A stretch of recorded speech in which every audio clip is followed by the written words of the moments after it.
Nabi Yunus alaihi salam adalah orang yang salih.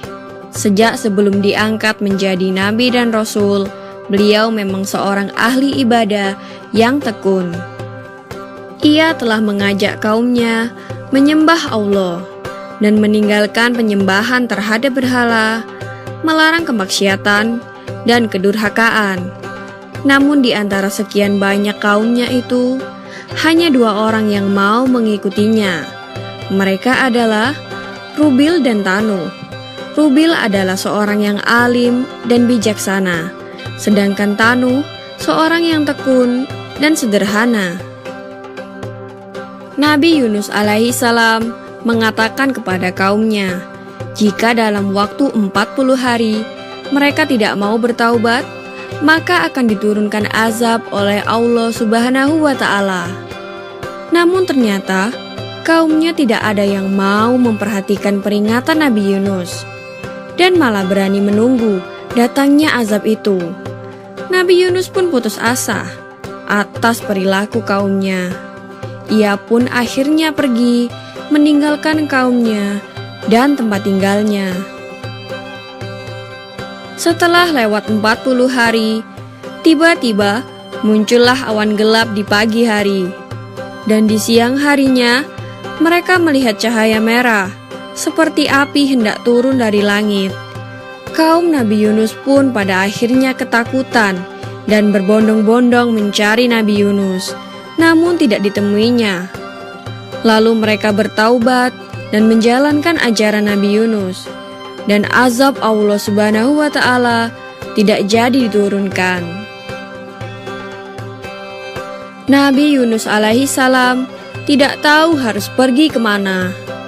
Ia pun akhirnya tiba di tepi laut dan menumpang pada sebuah kapal. Sebenarnya penumpang kapal sudah cukup banyak, dan ketika di tengah laut, kapal itu kehilangan kendali akibat dihantam badai dan ombak yang dahsyat. Semua perbekalan dan barang-barang sudah dikurangi, namun ternyata kapal itu tetap kehilangan kendali. Sang nahkoda memutuskan untuk melempar salah seorang penumpang ke tengah laut yang ganas itu. Maka diadakanlah undian di atas kapal, dan sampai 3 kali selalu nama Nabi Yunus yang muncul. Tak dapat ditolak lagi, maka Nabi Yunus dilempar ke tengah laut.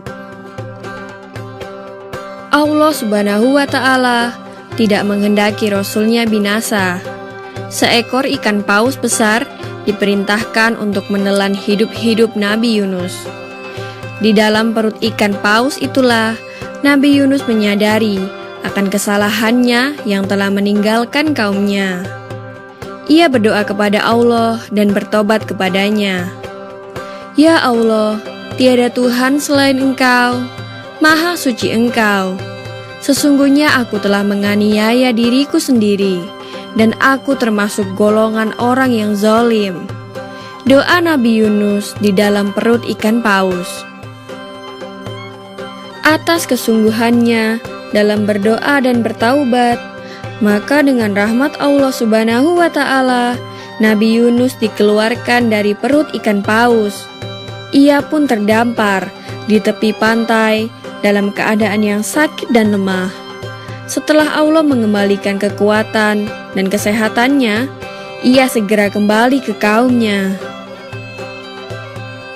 Tak disangka, ternyata kaumnya itu nampak menyambut kedatangannya dengan gembira. Lebih dari 100.000 orang telah diseru Nabi Yunus untuk menyembah Allah.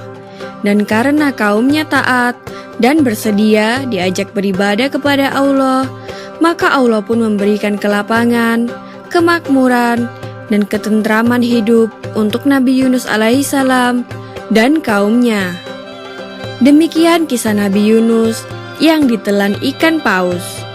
Semoga kisah ini dapat mempertebal iman kita kepada Allah Subhanahu wa Ta'ala. Amin ya Rabbal Alamin.